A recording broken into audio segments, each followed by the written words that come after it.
आज सोमवार के पावन अवसर पर मैं आपको सोमवार से जुड़ी एक कथा सुनाऊंगी। सोमवार का दिन भोलेनाथ को समर्पित होता है। इस दिन हमें शिव जी की पूजा करके व्रत कथा अवश्य पढ़नी चाहिए, जिससे यह आपकी सभी मनोकामनाओं को पूरा कर देते हैं। किसी नगर में एक परिवार रहा करता था। परिवार बहुत ही निर्धन था। उस परिवार की महिला प्रति सोमवार को शिव जी के मंदिर जाकर पूजा करती और व्रत रखकर कथा का पान किया करती थी। उसे ऐसा करते हुए कई साल गुजर गए थे। वहीं उसका पति खेतों पर काम करने जाया करता था, पर घर के हालात ठीक ना होने की वजह से अक्सर कर वह लोग काफ़ी ज़्यादा परेशान रहते थे। औरत नियमित रूप से सोमवार का व्रत करती। चाहे कैसी भी परिस्थिति होती, वह व्रत करना नहीं भूलती। एक दिन की बात है, उनके घर पर खाने के लिए अन्न नहीं बचा, जिस वजह से उसके पत्नी ने कहा, आज तो घर में अन्न ही नहीं है, अब मैं क्या करूं? शाम को जब उसका पति लौटकर आया तो उसने कहा, आज तुमने भोजन नहीं बनाया? जिस पर पत्नी ने उत्तर दिया कि आज घर में कुछ था ही नहीं, इसलिए भोजन नहीं बनाया। यह सुनकर पति काफ़ी परेशान हुआ और बोला, समझ नहीं आ रहा क्या करूं? इतना मेहनत करने के बाद भी हमें एक समय का खाना नसीब नहीं होता। पता नहीं भगवान हमारी कैसी परीक्षा ले रहे हैं। इस पर औरत ने समझाते हुए कहा, आप धैर्य रखिए, भगवान सब कुछ ठीक कर देंगे। कब ठीक करेंगे? तुम तो हर सोमवार को व्रत रखती हो, फिर भी भोलेनाथ तुम्हारी नहीं सुन रहे। क्या भोलेनाथ अपने भक्तों की सुनते नहीं हैं? आप ऐसा क्यों कह रहे हैं? भोलेनाथ अपने भक्तों की सारी समस्याओं को सुनते हैं, उनकी सारी मनोकामनाओं को पूरा कर देते हैं। वहीं दूसरी तरफ भोलेनाथ उन दोनों की बातचीत को सुन रहे थे। भोलेनाथ ने अपने आप से कहा, औरत तो मुझ में बहुत ज़्यादा श्रद्धा रखती है, मुझे इस आदमी की परीक्षा लेनी चाहिए। और यही सोचकर अगली सुबह जब आदमी खेतों पर काम कर रहा था तो वह एक किसान का वेश धारण कर खेतों में आए और उस व्यक्ति से बोले, अरे राम राम भाई, क्या कर रहे हो? कुछ नहीं भैया, खेतों में काम कर रहा हूँ। लगता है कल तुमने अच्छी तरह भोजन नहीं कर पाया। यह सुनकर वह थोड़ा आदमी हैरान हुआ और बोला, तुम्हें कैसे पता भैया कि कल मैंने भोजन नहीं कर पाया? अरे तुम्हारा शरीर बता रहा है कि तुम्हें भोजन सही से नहीं मिल पाता।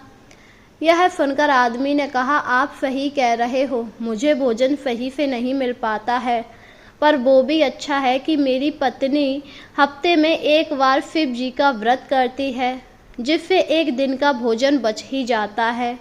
उसी की वजह से हम लोगों का गुजारा भी हो रहा है। अच्छा ऐसी बात है, अगर तुम्हारी पत्नी शिव जी का व्रत करती है तो तुम्हारी शिव जी ने सुनी नहीं? अभी तक तो उन्होंने हमारी नहीं सुनी। पता नहीं भोलेनाथ कब हम पर मेहरबान होंगे।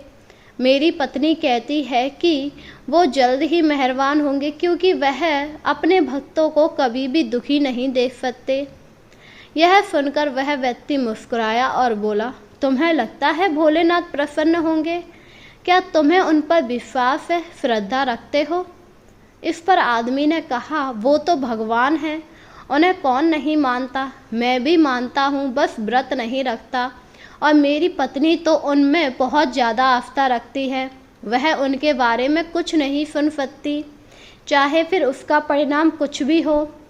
यह सुनकर वह आदमी मुस्कुराया और वहाँ से चला गया, जिस पर आदमी थोड़ा हैरान हुआ।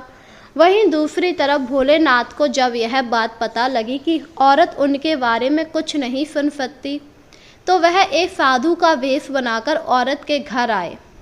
उस दिन सोमवार था। औरत पूजा करने मंदिर गई हुई थी। मंदिर से लौटते समय वही साधु उस औरत को मिला। साधु को देखकर औरत काफ़ी खुश हुई। इस पर साधु ने कहा, अरे कन्या, कहाँ जा रही हो? औरत ने जवाब दिया, वह घर जा रही है, बताइए आपकी क्या सेवा कर सकते। इस पर साधु ने कहा, मुझे बहुत तेज भूख लग रही है, खाना होगा तुम्हारे पास। औरत थोड़ा परेशान हुई और बोली, खाना तो नहीं है, पर मेरे पास ये प्रसाद है, आप प्रसाद खा लीजिए। आज मैंने भोलेनाथ का व्रत रखा है, आज सोमवार है।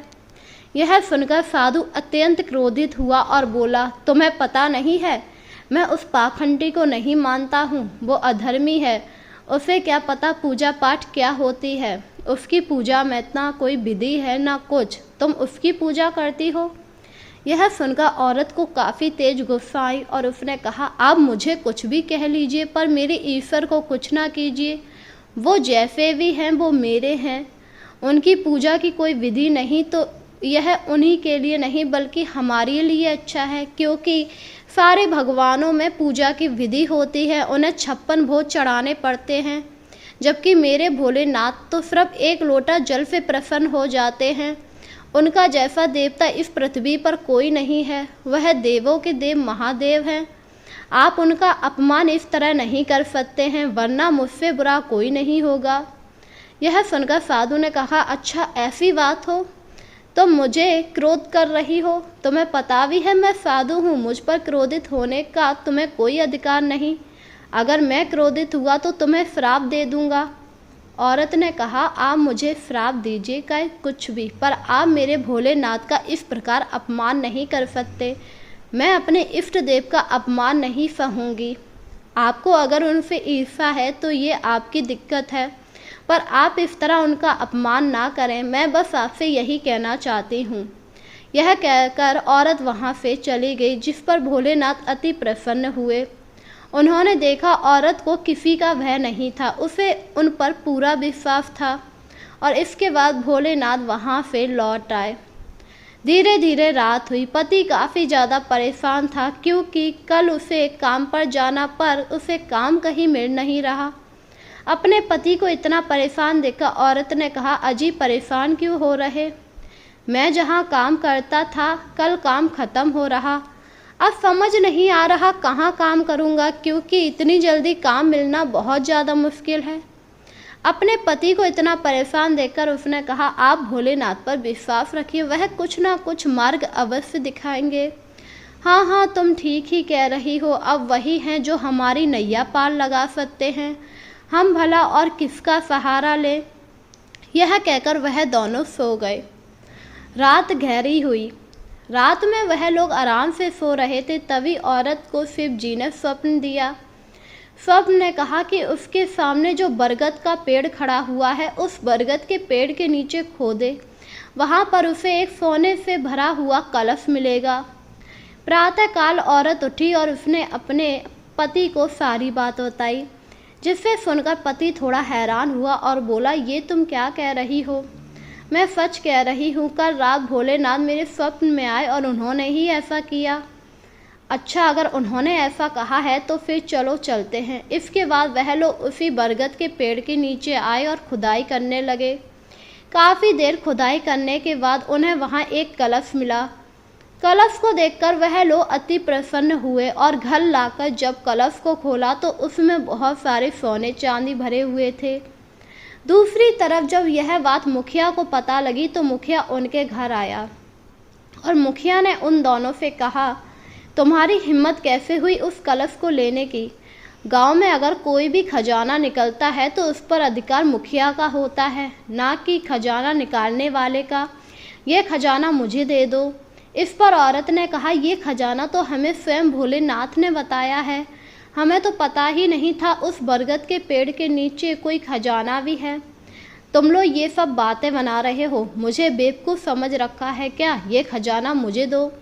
यह कहकर मुखिया उस कलश को अपने घर ले गया, जिससे वह लोग काफ़ी ज़्यादा दुखी हुए। वहीं दूसरी तरफ मुखिया कलश को घर लाया और काफ़ी ज़्यादा खुश हुआ। देखता हूँ इसमें क्या क्या खजाना है, अब तो मैं माला माल हो गया, उन लोगों से कलश लेकर मैंने बहुत अच्छा किया। यह कहकर मुखिया काफ़ी ज़्यादा प्रसन्न हो रहा था। वहीं भोलेनाथ ऊपर से यह सब देख रहे थे। उन्हें पता था मुखिया बहुत ही अधर्मी है। जैसे ही मुखिया ने सोने को छुआ वह मिट्टी में बदल गया। यह देखकर मुखिया काफ़ी ज़्यादा दुखी हुआ। अरे ये क्या हुआ, ये मिट्टी में कैसे बदल गया, अभी तो खजाना सारा सही था।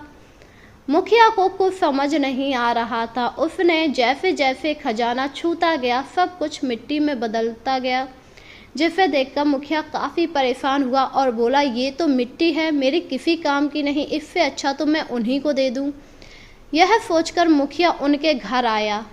मुखिया को देखकर वह लोग हैरान हुए और बोले, क्या हुआ मुखिया जी, अब हमारे पास कोई खजाना नहीं है। हाँ हाँ मुझे पता है, पर तुम लोगों ने जो ये कलश दिया था वो तो मिट्टी का हो गया। क्या जादू किया है? हमने तो कोई जादू नहीं किया। अच्छा ऐसी बात है, रखो इसे अपने पास ही। यह कहकर मुखिया वहाँ से चला गया। मिट्टी के कलश को देखकर वह लोग काफ़ी हैरान हुए। इस पर औरत ने कहा, इस कलश को भोलेनाथ ने हमें दिया था, अब वही कुछ करेंगे। यह कहकर औरत ने उस कलश को जैसे ही भोलेनाथ का नाम लेकर छुआ, वह कलश फिर से सोने का बन गया। उसके अंदर बहुत सारे हीरे जवाहरात आ गए, जिसे देखकर औरत और आदमी काफ़ी ज़्यादा प्रसन्न हुए और अब वह लोग बहुत ज़्यादा अमीर हो गए थे। वहीं औरत नियमित रूप से सोमवार का व्रत करती थी। अब उसका पति भी सोमवार का व्रत करने लगा, क्योंकि भोलेनाथ की कृपा से ही आज वह लोग इतने अमीर हो पाए थे। तो बोलिए जय भोलेनाथ।